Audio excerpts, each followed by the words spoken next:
நம்ம க்ரீம் செப்பரேட்டரில் வந்து நம்ம பண்ணும்போது நமக்கு க்ரீம் கிடைக்கும்.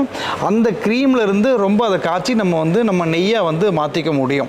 ஓகே, இப்போ இந்த 100 லிட்டர் பால்லேருந்து நம்ம சர்வசாதாரணமாக ஒரு 8 கிலோ நெய் வந்து நம்ம வந்து எடுத்துட முடியும். இப்போ மார்க்கெட் ரேட்டில் நெய்யோட ரேட்டு ரொம்ப கம்மியாக பார்த்தோம்னாலே கிலோ 500 ரூபாய் இல்லாமல் வந்து நமக்கு வந்து வாங்க முடியாது.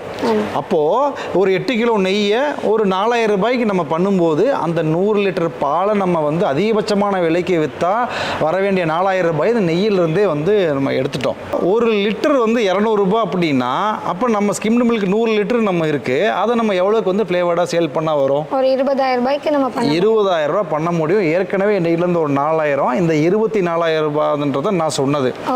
ஓகே, இது தியரட்டிக்கலாக நம்ம சொல்லும்போது ரொம்ப நல்லாவே இருக்கும். ஆனால் இதில் இருக்கிற சேலஞ்ச் என்ன அப்படின்னா, இந்த ஃப்ளேவர்ட் மில்கை நீங்கள் டைரெக்டாக கொண்டு போய் நேரடியாக நீங்கள் கஸ்டமருக்கு சேர்க்கும் போது கண்டிப்பாக அந்த லாபம் வந்து கண்டிப்பாக இருக்குது.